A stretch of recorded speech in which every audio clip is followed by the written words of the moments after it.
गुरु ब्रह्मा गुरु विष्णु गुरुदेवो महेश्वरा गुरु साक्षात पर ब्रह्मा तस्मै श्री गुरुवे नमः।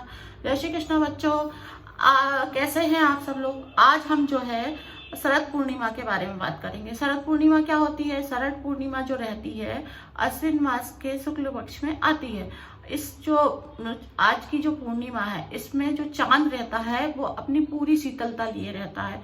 ऐसा पुराने लोग बोलते हैं, ग्रंथों में लिखा हुआ है कि आज के दिन जो है चांद पूरी शीतलता प्रदान करता है। और आज जो है माता लक्ष्मी की भी पूजा होती है। माता लक्ष्मी की पूजा कैसे होती है। शाम के समय लाल कपड़े पे माता जी को बिठा के, मतलब लक्ष्मी जी को बिठा के खीर का भोग लगाया जाता है। भोग लगा के कौड़ी 5 कौड़ी जो रहती माता जी के सामने रखी जाती हैं, उनकी माँ की आरती करते हैं। और फिर इसको जो खीर बनती है इसको ले जाके छत पे रखते हैं। छत पे क्या बोलते हैं कि रात को 12 बजे अमृत की बरसात होती है, ऐसा शुरू से बोला जा रहा है। तो हम लोग सब यही प्रचलन में है और यही सब हम करते हैं। तो हमारे यहाँ पे आज जो है चांद की पूजा करी जाती है। ये हमारे लिए बहुत महत्वपूर्ण विषय है। हमारे यहाँ बच्चों को अभी तक नहीं पता है कि क्यों करते हैं, क्या करते हैं, कैसे करते हैं। तो ये जो है मैंने आज आपको बहुत सूक्ष्म भाषा में और बहुत स्पष्ट शब्दों में समझाया है। आज के दिन आप सब लोग अपने अपने घर में मम्मी से कह के खीर बनवाएंगे और उस पर माता जी का भोग लगवाएंगे। तो शरद पूर्णिमा ये होती है। अब आप ये पूछेंगे, अच्छा शरद पूर्णिमा जो रहती है इसके बहुत सारे नाम रहते हैं।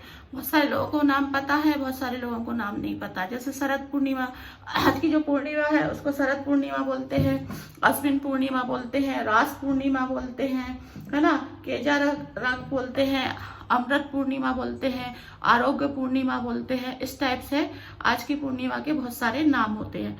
अच्छा, ये तो बात हो गई पूर्णिमा की। अब अपन जो है अपना विषय उस पर अपन आगे बढ़ते हैं। मैंने देखा है कि आजकल बच्चों को बहुत गुस्सा आता है। गुस्सा क्यों आता है। उनके मन का काम नहीं हुआ, उनका कहना नहीं सुना। बच्चे क्या सोचते हैं कि हर चीज में हमारे हिसाब से काम चलना चाहिए, लेकिन ऐसा नहीं है। जो आपके लिए उचित होगा वही तो आपको करा जाएगा। जब आपको बहुत गुस्सा आता है ना, क्रोध आता है, कभी कोई चीज उठा के फेंकते हैं, कभी कहना नहीं मानते हैं, कभी बाहर निकल जाते हैं। नहीं, गलत बात, बिल्कुल गलत बात। हमको अपने बड़ों का कहना सुनना चाहिए। आपको गुस्सा आ रहा है ना, उस समय बिल्कुल शांत होकर बैठ जाओ। जैसे हम क्लास में जाते हैं ना, क्लास में पढ़ते हैं, जब हमारे को मैडम पढ़ाती है और हमको उस समय कोई चीज पे गुस्सा आती है, लेकिन हमको मैडम का डर कितना रहता है, हम चुपचाप वहां बैठे रहते हैं, हम हिलते नहीं है। ऐसे ही जब घर पे आप लोग बैठे रहते हो या घर पे जो भी काम कर रहे हो, आपने गलत काम करा, आपको डांट पड़ी। अब आपको डांट पड़ी तो आपने क्या करा, क्रोध करा, गुस्सा करा। गुस्सा नहीं करना। गुस्सा करने से क्या होता है, देखो सामने वाला की भी अनादर होता है, आपका भी मन खराब होता है। जब कोई सामने वाला कह रहा है, कुछ समझाने की कोशिश कर रहा, तो उसको समझो, शांत होके बैठो, चुप रहो, कहने वाले को कहने दो। अपने को उस समय ना तो उनको जवाब देना है, ना उनसे अपन को फालतू की बात करनी है। चुप रहो बिल्कुल। जब वो समय चला जाए, अब आपको आ रही गुस्सा, बहुत जोर से गुस्सा आ रही, तो उस समय क्या करेंगे, जैसे कोई चीज जो अपन को बहुत अच्छी लगती है उसको अपन याद करेंगे। अपन है ना सामने वाले के क्रोध को सुनते रहेंगे और अपन अपने अंदर जो भी है उसको अपन याद करके बिल्कुल शांत होते रहेंगे। जब वो सब काम हो जाएगा, इस गुस्से के दौरान आपको किसी का नुकसान नहीं करना, किसी को अपशब्द नहीं बोलना, कहीं आपको जाना नहीं है। आप जहाँ हो वहीं रहो, शांति से बैठे रहो। जब वो मैटर खत्म हो जाता है तो थोड़ी देर बाद, थोड़े समय बाद अपने मम्मी से, पापा से, जिसने भी आपको डांटा या जिसके कारण आपको क्रोध आया, गुस्सा आया, उनसे आप बात कर सकते हो। बात करके क्या बोलोगे कि भाई क्यों हुआ, क्या हुआ। तो आपकी समस्याओं का समझ देखो, जब आपको क्रोध आ रहा है ना, तब सामने वाले को भी क्रोध आ रहा है, गुस्सा आ रहा है। तो अब जब गुस्से में दोनों एक दूसरे से बात करोगे ना, तो उस समस्या का समाधान नहीं निकलेगा।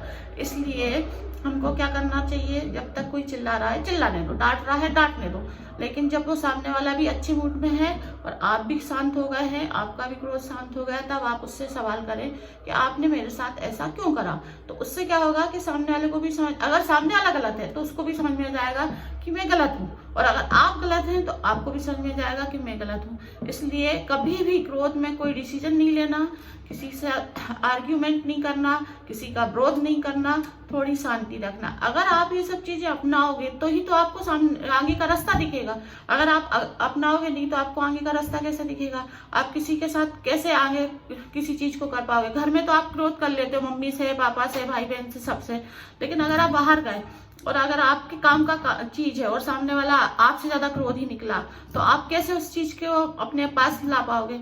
उस समय जब आपको ये वाली चीज साथ देगी और सामने वाले का गुस्सा जब आप सुन लोगे, समझ लोगे, शांति रखोगे, तो उस समय आपको बहुत सारी चीजें आपके हिसाब से पॉजिटिव मिल जाएंगी।